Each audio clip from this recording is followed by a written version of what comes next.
Allez, bienvenue à tous dans G-Foot, le magazine des amoureux du ballon rond à Grenoble et du GF38. On est très heureux de vous retrouver, on espère que vous allez bien. Aujourd'hui, une émission spéciale, la dernière de la saison 2019-2020. Les instances du foot, comme vous le savez tous, ont mis un terme à l'exercice en cours avec les malheurs et les joies qu'on connaît. On y reviendra tout au long de cette émission spéciale, un peu plus longue. Pour l'occasion, restez avec nous. Coronavirus, bilan de saison et projets pour la saison prochaine sont au programme. Pour m'épauler, débattre, interroger, mettre la plume dans la plaie, comme on dit dans le jargon, j'ai à mes côtés, virtuellement en tout cas, le chef des sports du Dauphiné libéré à Grenoble, excusez du peu, Pierrick Le Peznec. Bonjour Mathias, bonjour à tous. Bienvenue à toi Pierrick. Il a également écrit les plus belles lignes du web grenoblois et il lui en reste encore beaucoup à écrire. Frédéric Souget de Métrosport est avec nous. Salut. Bonjour Mathias, bonjour à tous. Allez, capitaine historique, les qualificatifs manquent pour parler de lui. Brice Maubleu nous honore également de sa présence. Salut Brice. Bonjour Mathias, bonjour à tous. Alors il sera notre grand témoin aussi pendant toute cette émission. Il est l'un des architectes de cette saison, si on peut dire. Philippe Inchberger, entraîneur du Grenoble Foot 38. Bonjour. Ouais, bonjour à tout le monde. Et bienvenue et encore merci à tous d'avoir accepté notre invitation. On va pas perdre une seconde, on sait cette émission elle va être un petit peu longue. On attaque directement dans le vif. Le coronavirus a attaqué de plein fouet la planète entière et notre pays. La France est confinée depuis le 16 mars dernier. On a longtemps spéculé sur une reprise avant que la Ligue de foot professionnelle n'officialise la fin des championnats jeudi 30 avril. Est-ce que c'était la bonne décision à prendre ?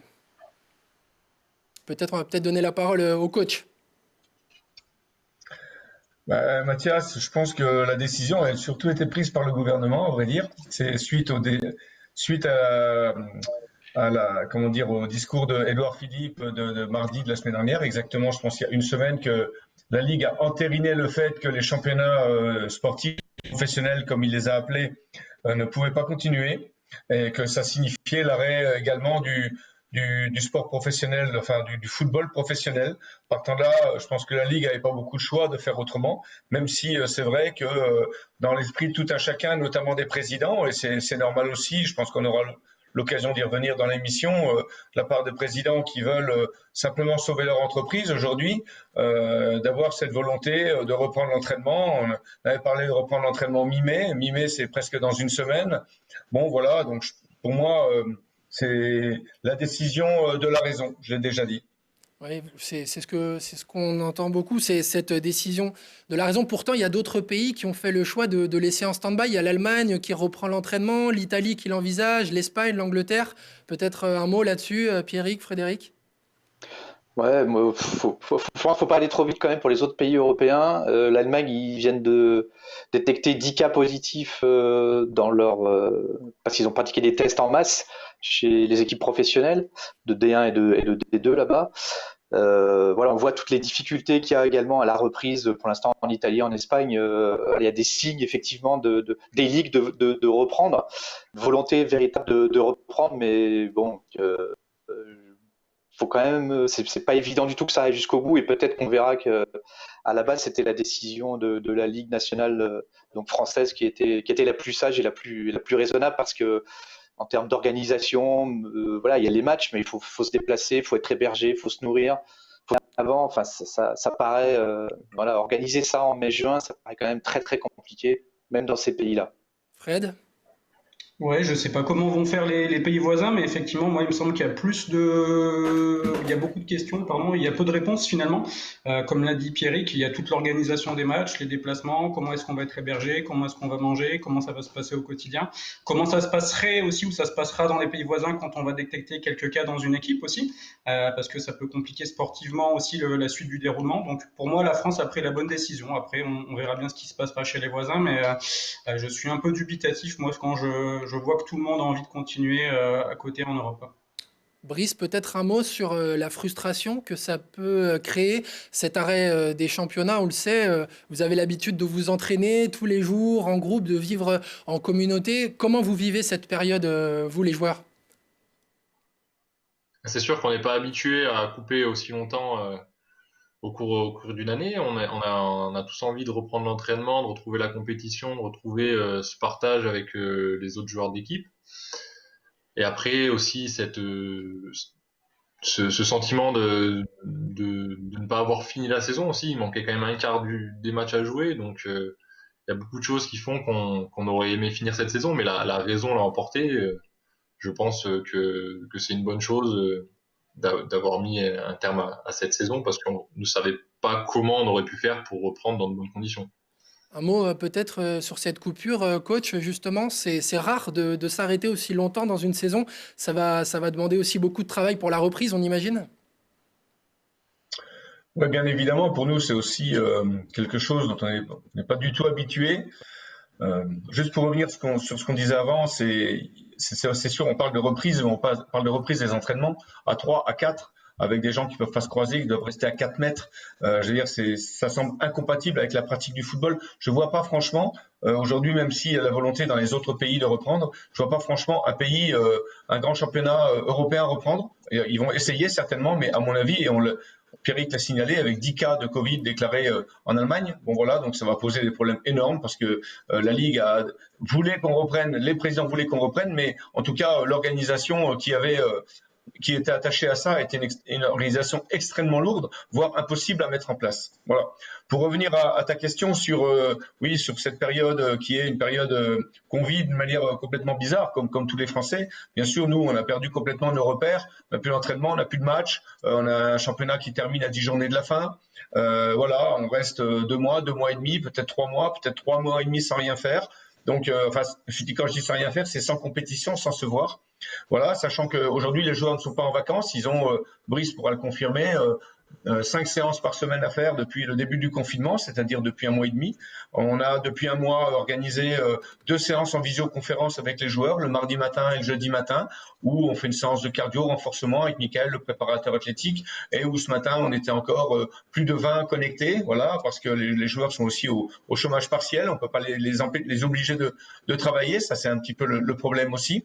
Et voilà, donc on gère cette période en leur disant forcément qu'il faut qu'ils restent en forme parce qu'à un moment donné, quand il va falloir reprendre, mais ça sera encore plus dur parce que cette période d'inactivité va forcément peser. Donc obligatoirement, ça va aussi rallonger notre période de reprise. Et alors sur le moral dans tout ça, comment le moral peut jouer aussi? On lit à gauche, à droite que les footballeurs perdent le moral.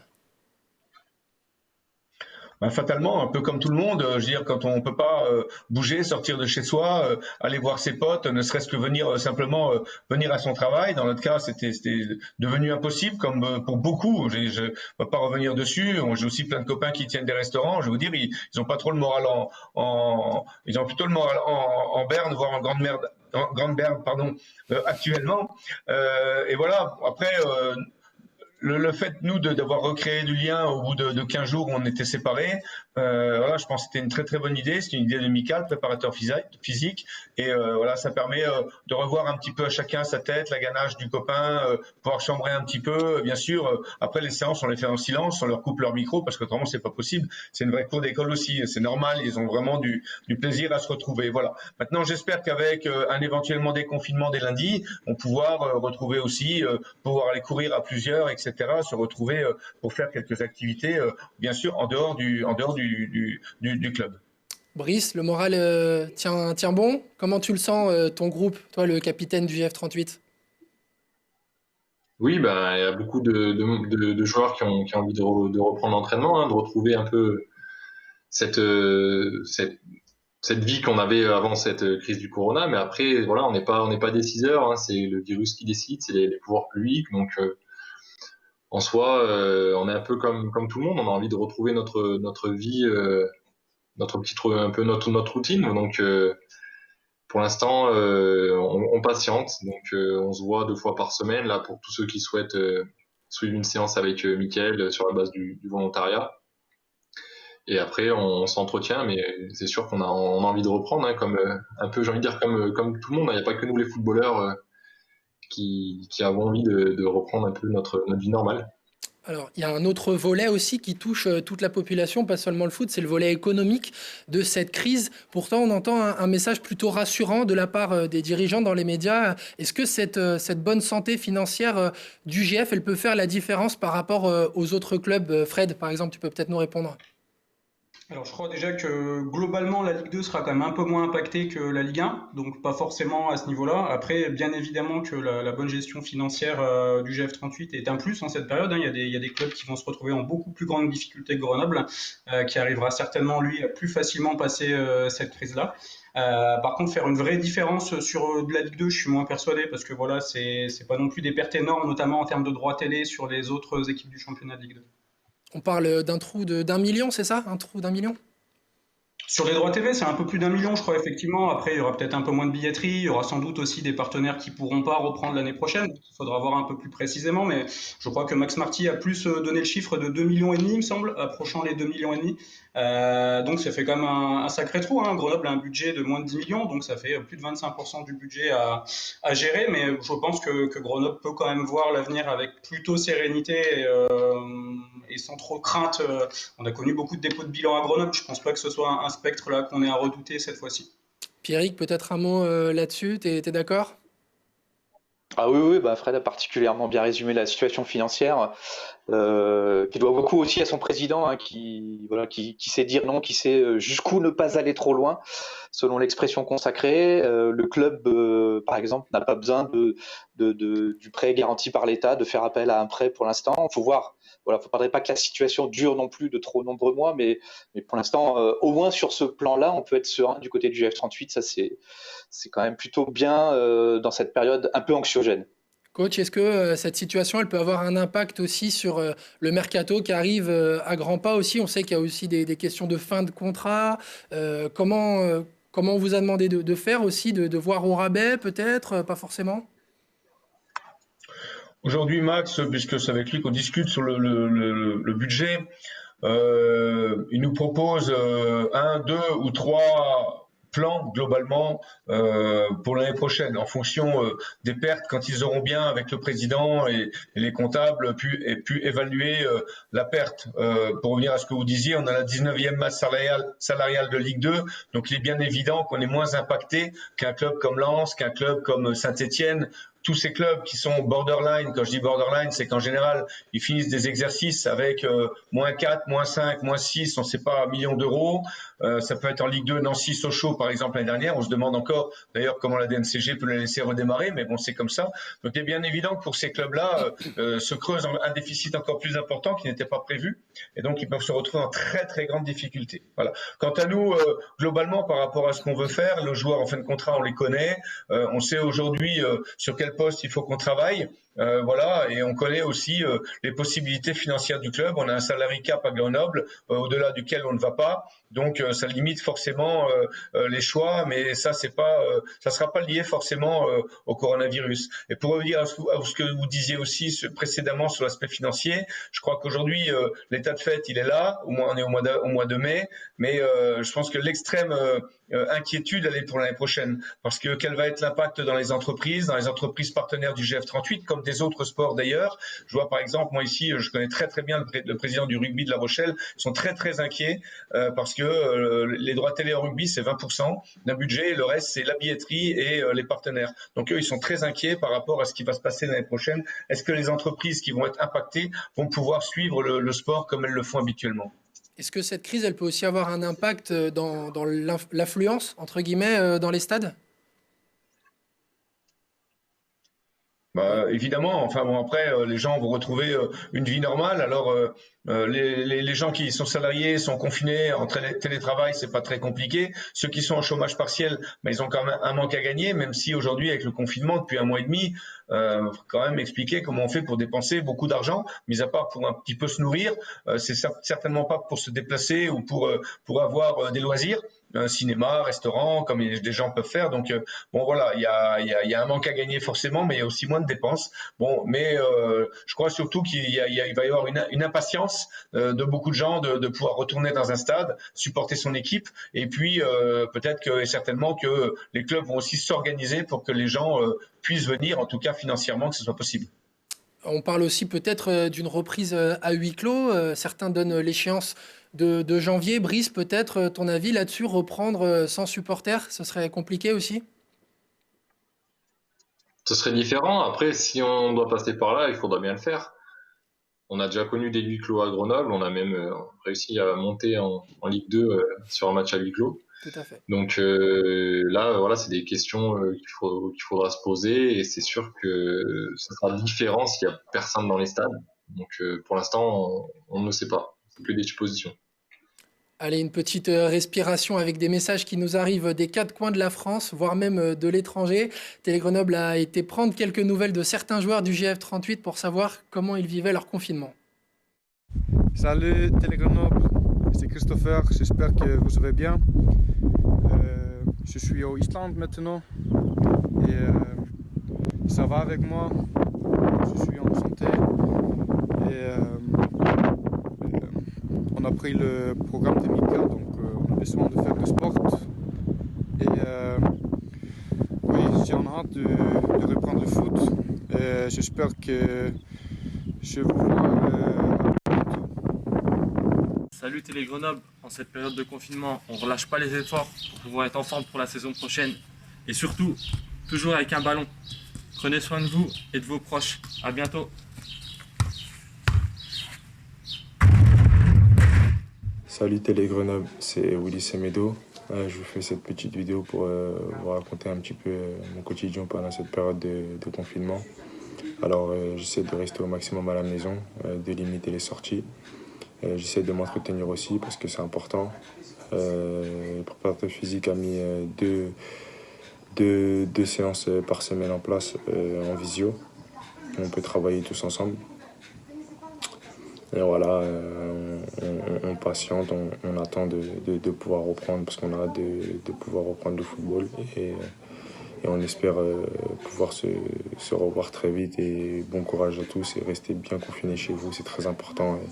Et à bientôt. Salut Télé Grenoble, c'est Jules Sylvestre Braque, j'espère que vous allez bien. Voilà, moi de mon côté tout va bien, je continue de m'entraîner pour garder la forme et être prêt pour la reprise pour la saison prochaine.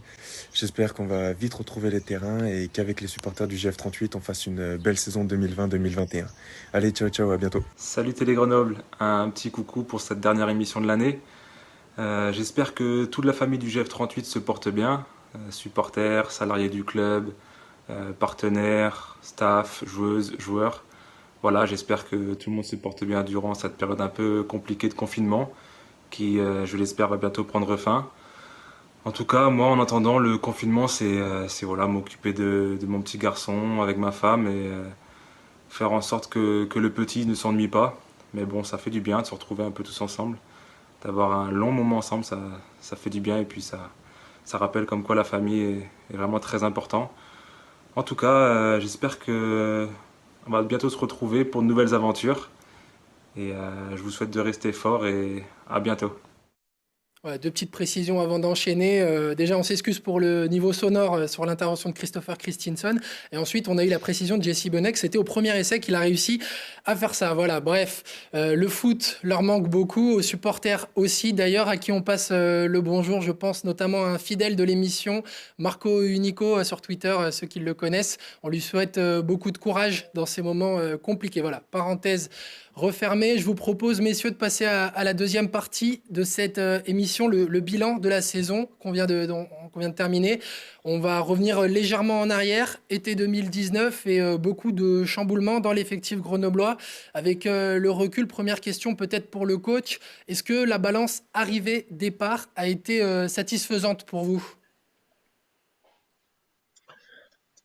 Globalement, on a perdu nos meilleurs joueurs, on a perdu Flo Sotoka, on a perdu Mchangama, on a perdu Ryan Zanussi, c'était quand même 3 piliers.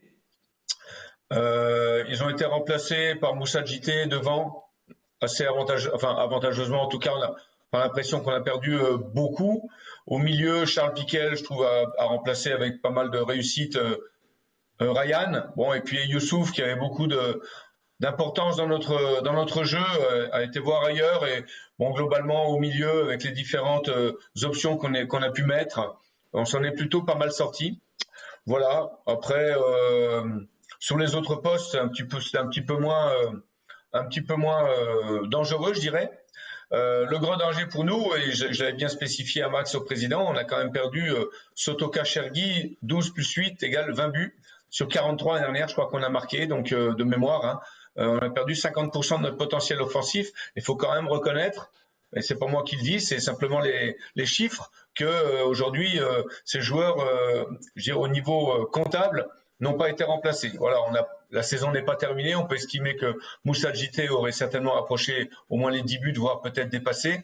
Par contre, pour nous excentrer, globalement, pour tous ceux qui ont joué, que ce soit Ondan, Semedo, Tinan, Elogo, bon, on n'a pas eu la réussite qu'on a pu avoir avec Malek. Donc, on est quand même en déficit de ce côté-là. Pierrick, Fred, de quoi elle a manqué cette équipe? Peut-être d'osmose avec tous ces changements? Osmose, je sais pas. De réalisme, ça c'est sûr. D'efficacité devant le but, voilà, de réussite.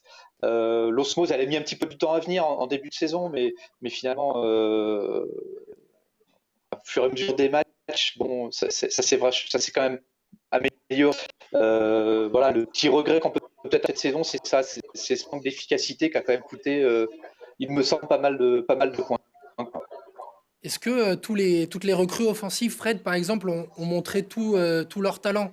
On pense à Christopher Christensen, qui malheureusement a été blessé longtemps aussi, et peut-être Florian Raspantino, qui a pas donné le rendement qu'on attendait forcément de lui. Forcément, toutes les recrues ne sont pas à mettre au même niveau. Tu l'as dit, Christopher Christensen a été blessé les 2 tiers de la saison, donc c'est difficile de le juger sur ça. Florian Raspantino, forcément, c'est une déception parce qu'il était un peu annoncé comme la recrue star, entre guillemets, l'été dernier de l'attaque, et qu'au final, il met pas un but. Mis à part JT devant, est-ce qu'on peut vraiment parler de satisfaction? C'est difficile à dire. Moi, je dirais non. Enfin, on attend forcément plus de ces joueurs-là. Comme l'a dit le coach, on perd quand même 2 joueurs qui, à eux deux, ont marqué 20 buts l'an passé. Et notre meilleur buteur cette année n'a que 7 buts, donc avec un quart des matchs à jouer, il serait arrivé à peu près à la dizaine, donc c'est pas non plus fantastique. C'est clairement là que Grenoble a pêché cette année. Alors est-ce que c'est par manque d'automatisme, est-ce que c'est par manque de réussite, par manque de confiance sûrement aussi. Si Florian Raspantino marque lors des premières journées de championnat, il fait sans doute pas la même saison derrière, c'est toujours difficile pour un attaquant, mais ça reste le gros point noir, cette efficacité offensive de la saison, oui. Brice, peut-être ton regard de capitaine sur cette équipe. On avait l'impression que intrinsèquement, cette équipe, elle avait plus de talent que celle de l'année dernière. Oui, là, tout le monde a bien résumé un peu. Bon, il a fallu un petit temps d'adaptation par rapport à tous les changements qu'on a eu en début de saison. Après, il y a eu aussi ce problème de réussite. Ça, c'est marquant sur les derniers matchs, surtout contre Châteauroux et contre Valenciennes, j'ai envie de dire. Et après, oui, il y a quand même de la qualité, mais il fallait un temps d'adaptation et il restait aussi 10 matchs, donc on ne sait pas où on aurait pu finir. Là, c'est vraiment le point. On ne sait pas vraiment. Peut-être on aurait fini dans un mieux classé ou moins bien, mais sur ce qu'on a vu, on sait qu'on aurait pu faire mieux. Alors, le classement, justement, vous êtes 9e, c'est exactement à la même place que l'année dernière. Est-ce que le GF 38 est à sa juste place, coach? Globalement, par rapport à ce qu'on a fait, je vais dire oui, parce qu'on a été moyen un peu partout. On a eu des périodes où on marquait des buts, on a eu des périodes où on n'en encaissait pas pendant 5 ou 6 matchs. Mais globalement, si on regarde notre position de la meilleure attaque, de la meilleure défense, on est chaque fois en milieu de tableau. Donc globalement, il n'y a pas de hasard si on se retrouve à la 9e place. Maintenant, on a parlé d'équilibre. C'est vrai qu'au début de saison, j'étais un petit peu inquiet, je le reconnais, sur notre capacité à pouvoir trouver des complicités. Le stage du Chambon-sur-Lignon a été pour moi et pour le staff quelque chose de très rassurant. Voilà. Et finalement, on a trouvé une assez bonne osmose tout au long de l'année. Et je crois que vraiment ce qui nous a manqué cette année, c'est l'efficacité offensive. Un exemple, et pour le dernier en date, on a perdu 4 matchs sur 24, je crois, ou sur 25. On a perdu les 3 derniers matchs. On nous a comptabilisé entre 30 et 35 occasions, dont 11 occasions nettes contre Châteauroux.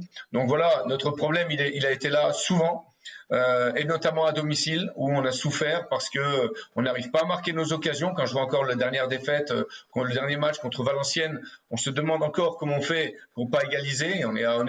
Ou contre Châteauroux, où on a quand même 2 joueurs qui sont quasiment seuls dans les 5 m 50 sans gardien, on n'arrive pas à marquer. C'est presque des buts Je préfère encore un mec qui mette le ballon au-dessus à 1 mètre du but, quoi, vous voyez, mais voilà, des choses comme ça. Et franchement, ne serait-ce que sur le match de Châteauroux, si on avait fait basculer, alors qu'on doit le gagner 100 fois, si on rejoue 100 fois, on va le gagner 99 fois, je parle du même match. Voilà, c'est simplement un match à un moment donné qui peut te faire basculer dans la bonne partie de tableau, dans les 7 premiers, dans les 6 premiers, etc. Maintenant, cette saison, et pour pas être trop long, elle est différente de l'année dernière. L'année dernière, on a pris 31 points, je crois, sur la première partie de saison, la première saison où je suis arrivé. Bon, on s'est appuyé sur une grosse ossature, sur voilà, des gens qui se connaissaient parfaitement. Par contre, on a raté notre deuxième partie de saison où on a pris, je crois, 16 ou 17 points. Voilà. Et cette année, pour moi, on était parti avec 4-5 points de moins à la trêve pour faire une grosse deuxième partie de saison avec des gens qui devaient, pour moi, émerger. J'en appelle à Ondane, ce que j'attendais beaucoup mieux, à Christopher, justement, dont on vient de parler, à Semedo, dont on sent qu'il a un gros potentiel. Et voilà, moi je suis déçu de cette saison, particulièrement sur cette efficacité offensive et sur nos résultats à domicile, qui étaient quand même un de mes objectifs prioritaires. Fred, peut-être un mot sur ce GF 38, terminé 2 saisons d'affilée 9e de Ligue 2, même si on sait bien que cette saison elle est un peu particulière. Est-ce que ça y est, on peut être rassuré, le GF 38 est bien installé en Ligue 2? Non, pas rassuré, non, parce qu'on voit que chaque année, des équipes qui sont bien installées en Ligue 2 souffrent. Orléans cette année, Sochaux, Nancy l'an passé, voilà, il n'y a pas de bien installé en Ligue 2. Moi, je trouve que le GF38 n'est pas forcément à sa juste place non plus, dans la mesure où sa place est meilleure que ce qu'on pourrait attendre par rapport à ses moyens financiers, par rapport à sa masse salariale, par rapport à la qualité de ses infrastructures. Je suis un peu déçu, en revanche. Je pense que sur certains matchs, notamment contre Lens, contre Lorient, voilà, ils n'ont pas démérité et il y avait moyen de mieux faire peut-être sportivement cette année. Donc à leur juste place, non. Et pour l'avenir, non, rien n'est assuré. Je pense que chaque année, la même question se reposera sur les objectifs. On en parlera un peu plus tard, mais qui pour moi sont avant tout le maintien. Et chaque début de saison, il sera loin d'être acquis. On voit chaque année, c'est difficile pour tout le monde dans cette Ligue 2. Brice, peut-être un dernier mot. Tu as connu le GF 38 dans les principales divisions du foot français. Est-ce qu'aujourd'hui, c'est sa place, la Ligue 2? Aujourd'hui, oui, mais je pense qu'à l'avenir, non. On fait partie des plus grandes agglomérations françaises. Je pense qu'on aura pour objectif d'aller en Ligue 1. Pour moi, c'est sa place pour une ville comme Grenoble. Après, on est encore en phase de reconstruction. Il y a beaucoup de choses qui doivent être mises en place pour que le club évolue dans le bon sens avant de pouvoir prétendre à jouer plus haut. Et je trouve que pour ces 2 premières années en Ligue 2, on finit 2 fois dans la première partie de tableau. C'est quand même une bonne chose, malgré, bien qu'étant 19e masse salariale, voilà, on va dire que c'est quand même plutôt positif. Allez, on va remercier Brice Maubleu d'avoir été avec nous. Tu dois nous quitter. Brice, merci à toi. On a hâte de te retrouver. En attendant, porte-toi bien. Avant de passer à la dernière partie de cette émission, comme vous le savez, Télé Grenoble rediffuse des matchs du Grenoble Foot 38. Alors notre technicien Baptiste Bertrand nous a préparé une petite bande-annonce. C'est court, mais c'est gourmand. On voulait vous la montrer. On en a vécu des bons moments ensemble. La Ligue 1, le retour en Ligue 2 et des jolis buts aussi. Les Grenoblois, attention cette frappe et c'est l'ouverture du score.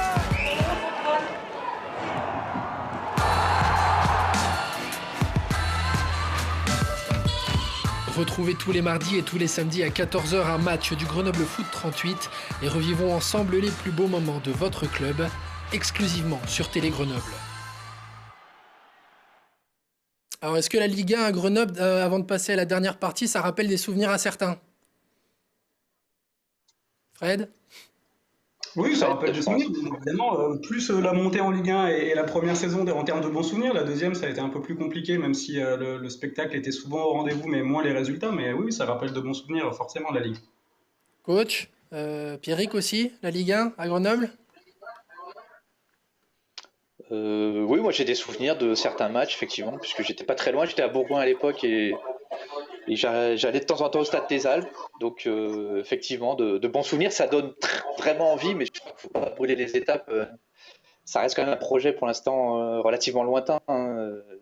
au-delà de la masse salariale et des recrutements ronflants, le club risque encore de perdre certains de ses meilleurs joueurs cette année, comme c'était le cas l'année prochaine, et à un moment donné, il pourrait y avoir le coup près. Attention. Coach, aussi avant de passer à la dernière partie, la Ligue 1 à Grenoble. À titre personnel, j'ai jamais connu la Ligue 1 à Grenoble. Je suis venu jouer, je pense, avec Niort une fois et avec Laval une fois en Ligue 2, une fois au stade de Liguerre à l'époque avec Niort, je pense, et une fois avec Laval. Depuis, voilà, la Ligue 1 pour moi, je suivais ça d'un petit peu loin, puisque j'étais entraîneur en Ligue 2, donc je les ai pas côtoyés. Maintenant, tout le monde a ça dans un coin de sa tête, c'est une évidence. Brice l'a dit, nous sommes là.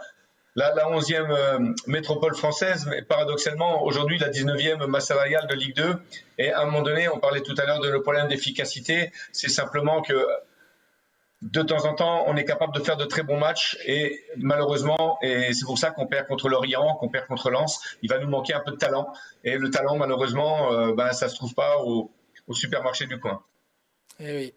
Messieurs, je vous propose de passer à la dernière partie de cette émission, la saison prochaine. Alors déjà, certains clubs vont quitter la Ligue 2. Je pense au RC Lens et à Lorient. Et qui dit Lens, forcément, pour un Grenoblois, dit Florian Sotoka. On l'accueille par téléphone pour en parler. Salut Florian. Salut Mathias. Merci, ça va? Merci de votre accueil. Ça va très bien. Alors comment tu es confiné? Raconte-nous un petit peu les coulisses. C'est une montée un petit peu... particulière, forcément. On imagine que vous auriez préféré la célébrer sur le terrain, mais elle se savoure quand même. Ouais, en tant que compétiteur, on aurait tous aimé terminer le championnat jusqu'à la 38e journée. Malheureusement, on n'a pas pu le faire. Voilà, la Ligue a décidé que les deux premiers et les deux derniers de Ligue 1 descendaient. Voilà, on a pris ça avec un plaisir énorme. Voilà, on est très fiers d'avoir pu ramener le RC Lens à Ligue 1 et voilà, c'est un club qui mérite que la Ligue 1 et je pense que sur l'ensemble de la saison, Lorient et nous-mêmes, je pense qu'on mérite cette montée. Donc voilà, on est très fiers d'avoir pu participer à cela. Alors à titre personnel, qu'est-ce qu'elle représente cette montée en Ligue 1? Beaucoup de choses. Déjà, voilà, il y a 2 ans, j'étais encore à Grenoble voilà, pour partir d'un projet de CFA. Donc voilà, ça représente beaucoup de choses, beaucoup de travail, beaucoup de sacrifices parce que voilà, j'ai connu le monde amateur, je sais que c'est pas facile pour y arriver et voilà, j'ai connu 3 montées en 4 ans, donc voilà, c'est super pour moi et toute ma famille. Donc voilà, on va profiter des vacances qui vont pas tarder à arriver et après voilà, on se plongera dans la préparation et on a un championnat difficile qui arrive, mais voilà, c'est merveilleux pour nous. Bon, on a hâte de voir Florian Sotoka marquer contre le PSG. En tout cas, messieurs, peut-être certains d'entre vous qui veulent passer un mot à Florian? Oui, je voudrais bien, si c'est possible. Florian, salut. Salut, coach. Bon. Salut, coach. Allez, je parle en premier, j'en ai pas pour longtemps. Déjà, je suis content d'entendre Florian, ça rappelle des bons souvenirs. J'ai 2 choses à lui dire. La première, c'est que son parcours est très intelligent parce que c'est pas évident quand on vient du milieu professionnel. Lui, il vient du milieu amateur, mais a quand même passé des années professionnelles à Montpellier. De se réadapter sur le milieu amateur pour pouvoir se relancer. Il a su le faire avec Grenoble. C'est très intelligent de sa part et aujourd'hui, il est récompensé. La deuxième chose, quand Lorient il vient de monter 3 fois en 4 ans, je dis qu'à un moment donné, il n'y a pas de c'est tout. Il y a des gens qui portent en eux cette force, ce bonheur qu'ils transposent tous les jours, chaque minute, par leurs efforts. Voilà, Florian, j'ai connu des joueurs plus techniques que lui, j'ai connu des joueurs voilà, moins batailleurs, mais c'est quelqu'un qui emmène son équipe et c'est tout sauf un hasard qu'aujourd'hui, comme par hasard, Florian il est à Lens et Lens monte. Voilà, comme par hasard il était à Grenoble et Grenoble est monté. Donc voilà, donc je voulais le féliciter pour ça parce que c'est une abnégation de chaque instant et je crois que pour un garçon qui joue notamment sur un poste d'attaquant et si je repense à la saison dernière, être capable de jouer 37 des 38 journées sans rater 1 minute de jeu, c'est premièrement qu'il a la grande confiance de son entraîneur, mais c'est surtout qu'il a tout fait pour le mériter. Merci beaucoup, coach. C'est très touchant de votre part. Voilà, c'est aussi grâce à vous que j'en suis là aujourd'hui. Donc voilà, on a passé une année extraordinaire l'an dernier. C'était mes premiers pas en Ligue 2 et c'est aussi grâce à vous. Donc merci beaucoup. C'est très touchant de votre part. Pierrick, Fred, rapidement. Ouais, le coach a quasiment tout dit. Il y a des réussites qui font plus plaisir que d'autres. Et Florian, au-delà d'être un très bon joueur, c'est aussi un très bon mec en fait. Et voilà, tout simplement, félicitations à lui. Et ça fait vraiment plaisir surtout qu'il a une part prépondérante, pardon, dans cette montée du RC Lens. Donc ça fait vraiment plaisir pour lui. Merci beaucoup, c'est très gentil, Pierre. Merci beaucoup. C'était frais, mais... Pierrick, un mot? Ouais, c'est pareil, très vite. Non, mais voilà, de toute façon, Oui, pardon. après tout ça, c'est dur d'enchaîner, mais non, mais c'est vrai que Florian, voilà, au-delà du joueur aussi, et même pour nous, la presse un peu égoïstement, c'est quelqu'un qui jouait toujours le jeu, dans la victoire, dans la défaite, qui s'arrêtait pour, voilà, pour s'exprimer. Et c'est pas toujours le cas dans ce milieu professionnel, donc voilà, je crois qu'en plus, il n'a pas trop changé malgré le RC Lens et malgré la montée. Donc voilà, on lui souhaite le meilleur, bien évidemment. Moi, je lui souhaite le meilleur parce qu'il le mérite pour la suite de sa carrière. Merci beaucoup, c'est très gentil. Bon, merci en tout cas, Florian, d'avoir pris le temps d'être avec nous. Hein. On te le dit pas, mais on croise fort les doigts. Et puis à très vite et bonne chance en Ligue 1. Avec plaisir. Merci à vous pour l'invitation. Je vous embrasse tous les quatre et je vous dis à bientôt sur le terrain. Merci beaucoup. Salut Flo. Salut, Allez, Flo. on passe à la prochaine partie. Sur la saison prochaine, justement, on va commencer avec le sujet qui fait un petit peu mal. C'est cette nouvelle vague de départ. Il y en a déjà 6 qui ont été officialisés. Coach, on va peut-être commencer par vous. Est-ce que c'est l'intersaison qu'on espérait? Non, on est. Je dirais que l'arrêt forcé nous oblige à prendre globalement des décisions qu'on n'aime pas faire parce qu'on est loin des joueurs, on peut pas discuter avec, c'est assez compliqué même si on les a au téléphone. Mais bon, voilà, il y a eu aussi des annonces il y a 15 jours ou 3 semaines sur les joueurs en fin de contrat, sachant qu'il y a des dossiers qui sont pas encore forcément bouclés. Concernant les départs. Maintenant, les grandes tendances, elles sont là. Et vous savez, le joueur professionnel, il n'est pas fou. Brice a prolongé 4 ans. Jérôme Brice a prolongé 2 ans. Bon, voilà, le joueur sait très bien qu'arrivé à mi-mars, si on ne lui a pas fait une proposition de prolongation, il risque de ne pas prolonger. Bon, maintenant, ce sont des gens qui sont en entretien au mois de décembre avec Max Martin, notre manager, et voilà, qui sait aussi évoquer l'avenir sans détour. Je crois qu'à un moment donné, il faut être clair avec les joueurs. Et quand on les garde pas, point final. Le football, c'est comme ça. Un effectif, ça a besoin de bouger d'à peu près un tiers de l'effectif tous les ans. Donc, c'est ce qui va se passer encore cette année. Pierrick, peut-être un mot sur cette stabilité. Justement, on l'évoquait tout à l'heure, elle a manqué en début de saison. Peut-être qu'on peut imaginer aussi à nouveau un début de saison comme celui qu'on vient de vivre, si l'intersaison est mouvementée. Oui, mais c'est pas impossible. De toute façon, un effectif doit effectivement se renouveler.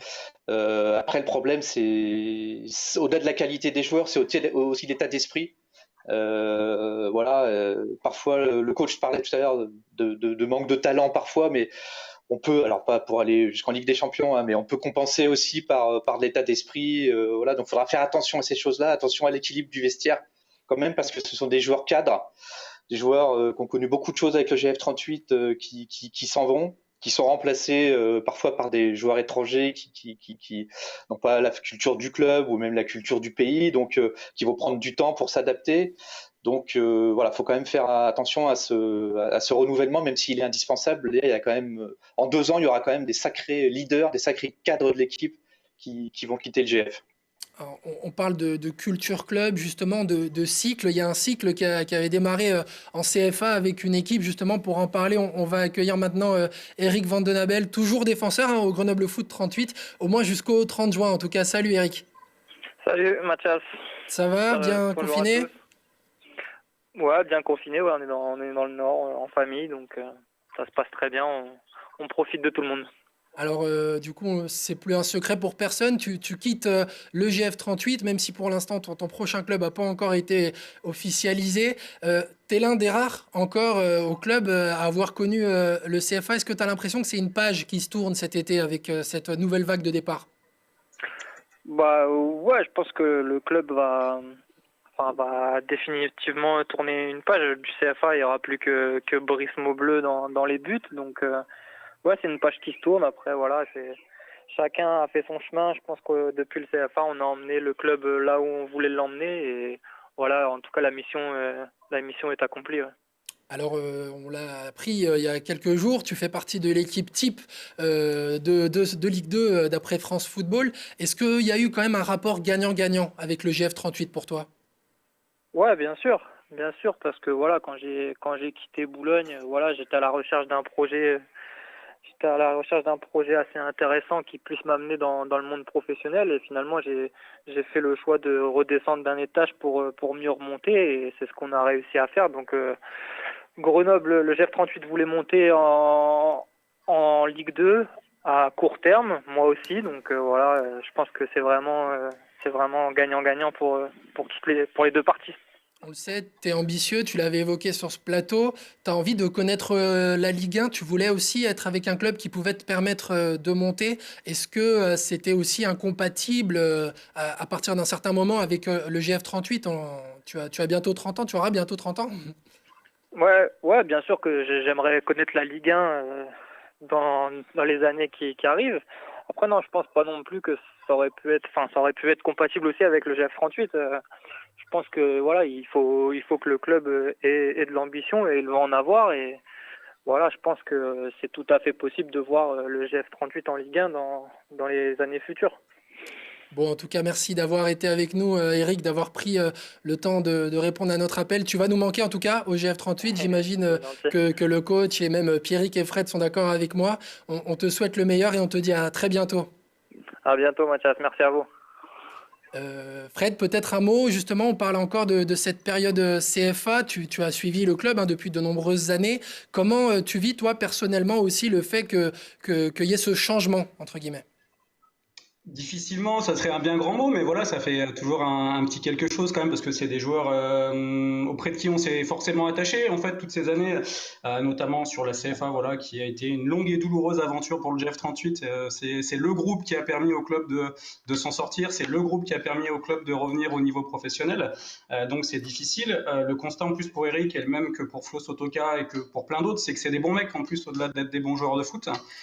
Donc voilà, c'est la fin de la génération Guégan, on va dire, avec ces joueurs qui ont ramené Grenoble dans le monde professionnel. Ça fait malheureusement partie du football, voilà, comme le dit souvent Max Marty, il y a des joueurs qui grandissent plus vite que le club. Je pense que c'est le cas d'Eric, hein, tu l'as dit, il fait partie de l'équipe type France Football de cette saison. C'était difficile, notamment d'un point de vue financier, de le conserver à Grenoble. Voilà, faut juste faire avec, malheureusement. On en perdra d'autres, des bons joueurs et des bons mecs. Ça fait malheureusement partie du football, tout ça. Coach, nous on est très fleur bleue, forcément, on a vécu les montées depuis le CFA. Pour vous, c'était aussi un moment, il faut aussi savoir tourner la page, c'était indéniable. Oui, quand je vous entends, j'ai plusieurs remarques qui me viennent à l'esprit. La première, c'est que vous parlez d'une époque, et notamment l'épopée en CFA, les montées, ça a été dur de sortir de ce CFA. Hein. Mais la dernière année où Grenoble Foot était en CFA, c'est il y a 4 ans. Aujourd'hui, si on parle début de saison, c'est il y a 4 ans. Aller me chercher une équipe en France de Ligue 1, de Ligue 2, mis à part peut-être Paris Saint-Germain pour les raisons qu'on connaît, qui, au bout de 4 ans, va peut-être avoir encore, je dis n'importe quoi, 30% de son effectif. Je pense que ça sera presque impossible de trouver. Ça, c'est la première chose. La deuxième chose, c'est que le GF 38 en national, plus encore en CFA, capable d'attirer de très bons joueurs. Il faut là reconnaître tout le mérite de Max et son flair, qui a su faire de très bonnes équipes pour se sortir de ce guêpier que sont le CFA à l'époque, N2 aujourd'hui, et le championnat national. Mais aussi parce que Grenoble, dans ces divisions, a quasiment le meilleur budget. Quand je dis le meilleur budget, c'est peut-être le meilleur budget de France, ou en tout cas, en national, dans les 3-4 meilleurs budgets. Je l'ai connu, j'étais à Laval, je suis monté. J'ai connu, j'étais à Niort, je suis monté. C'est-à-dire, à un moment donné, 1 + 1, ça fait toujours 2. On veut bien, tu as dit tout à l'heure, avec bien sûr, compenser le talent par etc. Et évidemment, mais à un moment donné, voilà, c'est incontournable. Voilà. Donc, et la différence, c'est qu'aujourd'hui, en Ligue 2, eh bien, on est attractif parce que nos bons joueurs ont globalement des salaires inférieurs à ce qu'on peut trouver sur la France. Et je sais pour combien sont partis l'année dernière nos joueurs que sont Maxime Spano et Malek, ne serait-ce qu'à Valenciennes. Voilà, c'est pas compliqué. C'est de l'ordre de au moins 30% d'augmentation. Donc, à un moment donné, moi, Eric, c'est une grande perte pour nous. C'est notre meilleur défenseur, c'est notre patron de la défense, etc. Aujourd'hui, il y a eu des discussions avec le club. Voilà, le club, à un moment donné, stoppe les discussions parce que il peut pas aller plus haut. Voilà, il peut pas parce qu'on a des grilles salariales, etc. Alors les joueurs le comprennent pas toujours, mais bon voilà, c'est comme ça. Donc aujourd'hui, on est voué, on l'a dit tout à l'heure aussi. Tant qu'on peut pas améliorer cette masse salariale, on est voué à voir partir nos meilleurs joueurs. Il faut faire avec. Et je pense que Pierrick l'a dit tout à l'heure, ou Fred, je sais pas, qu'à un moment donné, mais j'ai déjà signalé au président, que quand tu remplaces tes bons joueurs qui s'en vont parce que tu peux pas les conserver, et qu'à un moment donné, ceux qui arrivent sont moins bons parce qu'ils s'intègrent mal, parce que c'est un étranger qui voilà, il n'a pas la culture, etc. Ça peut arriver. Donc, à un moment donné, tu peux te casser la figure. Donc, ce cas de figure, il est là entre ceux qu'à un moment donné, on ne veut pas garder ceux qu'on ne peut pas garder. C'est vrai qu'il y a beaucoup de départs en 2 ans. Parce que l'équipe d'il y a 2 ans, quand je suis arrivé, aujourd'hui, il va rester 2 ou 3 éléments. Brice, il va rester Aruna, il va rester Jessie. Bon, voilà. Pour terminer mon intervention, et sur cette année, notre difficulté majeure, c'est qu'on a changé toute notre animation offensive. Tous nos joueurs offensifs ont été changés, sauf Arsène Logo, qui est globalement celui, comme par hasard, qui a joué le plus. Voilà, on a pris Ondan, on a pris Tinan, on a pris Semedo, on a pris JT, on a pris Raspentino et on a pris Christensen. Bon, c'est quelque chose qu'on a pris en conséquence aussi, et ce doute que ça a pu nous mettre à un moment donné, parce que on peut bien défendre avec des gens qui se connaissent à peine, mais pour attaquer avec des gens qui se connaissent pas, c'est très très compliqué. Est-ce que mon joueur veut le ballon sous le pied droit, sous le pied gauche? Est-ce qu'il le veut dans la course? Est-ce qu'il va centrer au premier poteau, en retrait, etc. Toutes ces connivences, ça prend du temps à se mettre en place. Bon voilà, donc ça, on en a bien retenu la leçon. Nous, aujourd'hui, notre protocole de recrutement va vers des joueurs qui connaissent la division, qui connaissent la France, même si peut-être on peut aller sur des championnats, on a vu aussi Belgique, Suisse ou Pays-Bas. Pour nous, ça peut être aussi de très bons championnats. Mais voilà un petit peu l'interrogation majeure qu'on a pu rencontrer en début de saison. Allez, un dernier mot avant de terminer cette émission. Coach, quels vont être les chantiers de l'été? Est-ce qu'il va y avoir des postes clés où il va falloir particulièrement travailler? On a listé les postes qu'il fallait. Voilà, on cherche un gardien parce que Pape Camara a l'intention de jouer. À son âge, 27 ou 28 ans, c'est tout à fait compréhensible. On a promu Esteban Sales comme numéro 2 parce que c'est un garçon qui est vraiment méritant, qui a progressé sous les ordres de Arnaud Gentil, bien évidemment.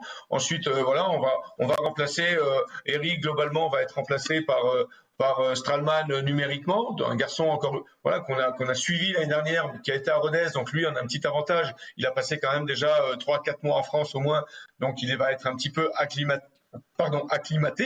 On garde aussi de très très bons joueurs qu'on a pu recruter cette année. Il ne faut pas non plus Adrien Monfray, Charles Piquel, etc., Moussa Djité, sachant que si on a besoin à un moment donné de finances, c'est possible qu'on en vende un ou deux, les gens qui sont, comme on dit, bankable. Voilà. Après, sur l'aspect offensif, pour simplement venir sur ce qui nous a manqué cette année, voilà, chercher des profils de gens qui sont capables de marquer des buts, c'est-à-dire au lieu de prendre 3 ou 4 joueurs qui marquent 2 ou 3 buts chacun dans la saison, peut-être en prendre 2, mais qui sont capables de marquer entre 7 et 10 buts. Je ne parle pas que des attaquants, ça peut être les excentrés aussi. Allez, rapidement avec Pierrick, Fred, avec ces chantiers de l'été, quelles peuvent être les ambitions du GF 38 l'année prochaine? On sait que ça va être de la Ligue 2, que ça va être du maintien. Mouillez-vous un petit peu. C'est dur de se mouiller vu le contexte actuel parce qu'on ne sait quand même pas trop de quoi sera fait l'avenir à tout point de vue. Voilà, Fred l'a dit tout à l'heure, il ne faut pas brûler les étapes. Quoi qu'il arrive, Grenoble, pendant encore quelques temps, sur la ligne de départ, se présentera pour jouer le maintien d'abord. Et puis après, voilà, s'il y a des bonnes surprises, tant mieux. Voilà, il faudra essayer de recruter malin. Et puis peut-être qu'on parlait d'état d'esprit et de leadership, que certains joueurs qui ont quand même du caractère dans cette équipe, qui vont rester, prennent un petit peu plus d'épaisseur aussi dans le vestiaire, pour qu'il y ait du caractère. Moi, j'ai l'impression que parfois, sur certains matchs que j'ai vus, l'équipe a manqué un peu de caractère. On n'en a pas trop parlé, mais au-delà de l'efficacité. Donc voilà, c'est quand même aussi des éléments importants. Donc voilà, moi, pour parler des 2 premières saisons et enchaîner sur la 3e en Ligue 2, voilà, si le GF peut toujours être un peu à la lutte, 7, 8, 6e, pour voyager et faire une saison sympa et intéressante, voilà, ça serait l'objectif premier. Je pense que Philippe sera d'accord, ça sera sur la part de jouer d'abord le maintien. Fred, en 30 secondes. L'objectif au-delà du maintien, ce sera la reconquête du public. Alors ça passera bien évidemment par une saison sportive réussie, essayer de flirter avec le top 5 le plus possible. On aurait pu cette année avec quelques résultats un peu plus positifs. Ça passera par plus de spectacles et ça passera surtout par déjà gagner à domicile. Voilà, ça fait 2 ans qu'on en parle. Il y avait du mieux sur les dernières semaines. Ça va être un des gros chantiers, ça, niveau objectif aussi. Essayer de refaire venir du monde au Stade des Alpes parce que l'affluence était tout de même très décevante cette saison, en nette baisse par rapport à la saison d'avant. Ça passera par le sportif, mais ça passera aussi sur la manière de jouer de l'équipe. Et je rejoins assez Pierrick sur le côté état d'esprit. Voilà, le public grenoblois a aussi besoin de voir des gens qui sont impliqués, des guerriers entre guillemets, et ça peut passer par là de faire revenir du monde au stade. Et ben voilà, ce sera le mot de la fin. Merci vraiment à tous d'avoir été présents dans cette émission de fin de saison. Pierrick, on te retrouve dans les pages du DL. Fred, toujours hyper actif et hyper réactif sur Métrosport. Et puis, coach, on vous dit à très bientôt pour la reprise. Merci à vous. Merci à tous. Et puis vous, merci aussi pour votre fidélité tout au long de cette saison. Restez connectés, on a encore plein de belles choses à vivre ensemble. On vous dit à très vite et portez-vous bien. Bye bye.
Quand même, hein. Ça va être très très long, oui, effectivement. Même les amateurs, je crois que ça va vraiment être long. Hein. Ouais, mais j'ai vu que tu avais sorti la potentialité de début octobre sur les championnats amateurs. De toute façon, ça va dépendre de la crise sanitaire. Hein, Oui, de toute façon, oui, parce que beaucoup de choses, c'est flou, mais il y a quand même. Il se pose vraiment des questions de remettre des mecs. Ah, ils vont couper. Ah, ils vont couper. Mais il se pose la question il se pose la question de remettre des mecs sur le terrain dès le mois d'août, ça permet. Surtout chez les heures où tu n'auras pas de distance, où tu auras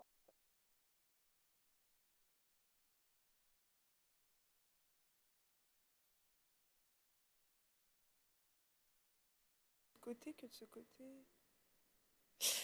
Juste une info, Lise, tu m'entends? Lise. Oui. Un moment, j'ai pas de pied, mais il y en a un en fait. Alors, tu peux la refaire celle-là. T'as pas de pied, mais il y en a un. Ouais. D'accord. Ouais, non, mais ouais, c'est très clair. En fait, après la première interview, j'ai un pied. Ouais, mais il n'est pas écrit. Parce que je viens de l'ajouter. Sérieux?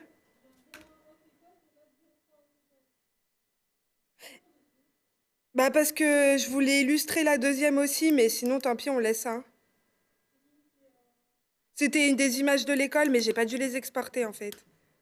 Ton prompteur, c'est le mardi ou c'est le mardi copie? Le mardi. Il y en a deux, il y a un copie. Bah les deux, c'est le même. C'est sûr? En 0-1. Laisse-les en 0-1. Comme ça, on me verra plus longtemps. Je rigole. Non, mais je rigole. En plus, c'est l'inverse. Ok. Alors. Non. On a un insert téléphonique? Non. Moi, je la fais simple, ok? Alors, au début, c'était la folie des inserts téléphoniques. Et maintenant, il y en a marre de caler des gens tous les jours, puis j'ai remarqué que c'était lourd pour le téléspectateur. Je pense à nos téléspectateurs, il y en aura un jeudi. Ah. Et JT de Voiron, tu fais quand? Mercredi prochain. Ouais. Pas le prochain mercredi, mais le mercredi prochain. Ouais, le 13 mai. Voilà, c'est bon. Le 13 mai, 2 jours après le déconfinement. Ok. 2 days. Oui, bah le pseudo-déconfinement. On est le 5, hein. Bonjour à tous, je suis ravie d'être avec vous pour ce JT du jeudi. Eh ben non, c'est mercredi. Bonjour à tous, je suis ravie d'être avec vous pour ce JT du mardi 5 mai. Ok. C'est une des annonces phares du premier... Oh non, c'est pas du tout le bon. Alors c'est copie. Bah ouais. Mais c'est bizarre, lui c'est celui de la semaine dernière.